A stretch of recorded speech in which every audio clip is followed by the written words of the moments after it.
یو چرسي راپورته سو بارول ملا صاحب بیا دا ډبره وختي رسېدلې ده تا کړپ نه دی اورېدلی برج خلیفه زما په خښته باندې جوړ ولته نه یې پوهېدلی پای کړي دي دی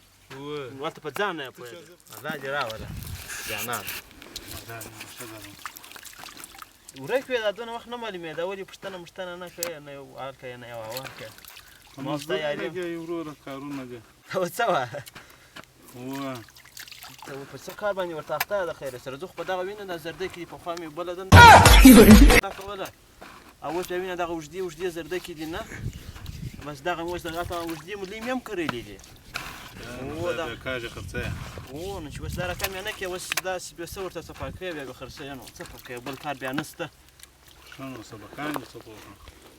سبقان خو نو دی خبره وه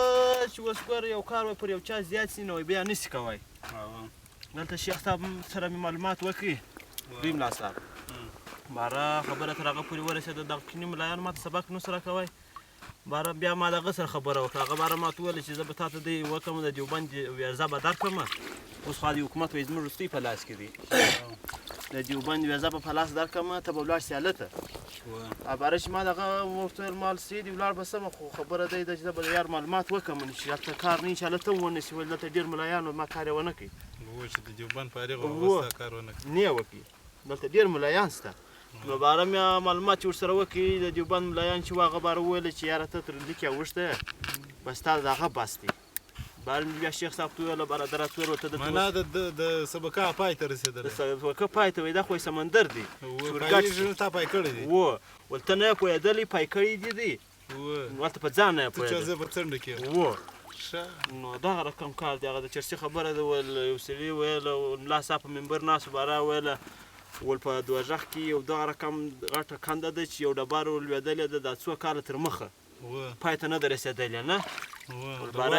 روانه ده نو باره یو چرسي راپورته سو باره ول ملا صاحب یا دا ډبره وختي رسېدلې ده تا کړپ نه دی اورېدلی یا نو یو ځای بنده ده په چې شاخته ده خیره سره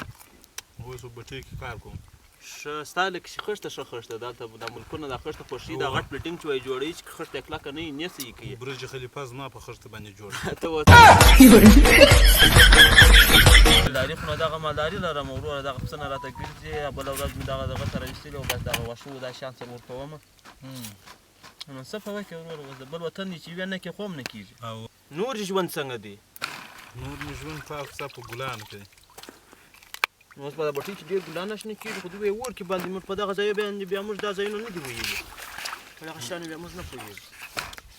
ته بیا د بټۍ په کار نه پوهېږې ته اوس څه وایې ته لکه چې په هغه کې ډېر پر مخ یې بیخي تا مسجد خلیفه زما پر نامه جوړ دی برج خلیفه موږ دماغ نو کې دغه دی سبقان ماته ډک کړي دي دا خو حافظه ده بل شی نه کې ځایېږي بل شی نه پکښې ځایېږي نو چې اوس دلته مینه برج و مسجد سره یو ځای چې هم پروا نه کوي په برج کې هم خلک لمونځونه کوي هلته چې وینې دله پر ناوخته شي نو لمونځونه کوي خلک پکښې نو دا ژر درژېدلی که تا دغه چې کړي دا خو دی دلته دا یخ دی چې دلته د اوبو کې دغه کار کومه دا رژېږي که څنګه رژېدل نه دلته دا اوبه نه پټېږي یخی سي نو باره زه لاس دی که ما ویښتان هم پکښې باندې یا یخی ځینې رابېلوم ویښتان پکښې دغه یې کنې دغه ښه به راشکېږي بس راشکېده کوي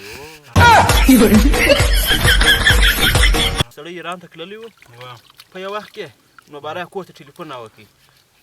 د مور سره خبره کوله باره ورته ویل مور ورته ویل ول زویه څه کوې په ایران کې ولاړ یې خو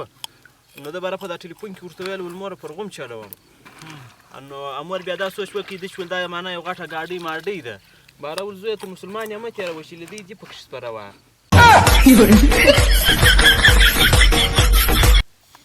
مطلب دا د زړه ارمان دې راته وایه چې ستا پر زړه باندې کوم غټ ارمان یې هغه چې ته وایې ورته کاشکې دا کار داسې سوی وای نو زما زړه به خوشحاله سوی یعنې زما ارمان به پوره سوی هغه کوم ارمان دی زما د زړه ارمان ښیي چې معنا زما په زړه کې کوم ارمان دی زما کوم خواهش دی زما په زړه کې دا ارمان دی چې بس کېږي خو نه خو چې سوی وای چې مطلب دغه ټوله دنیا زما سوی وای نو په دا ټوله دنیا به ته څه وکړې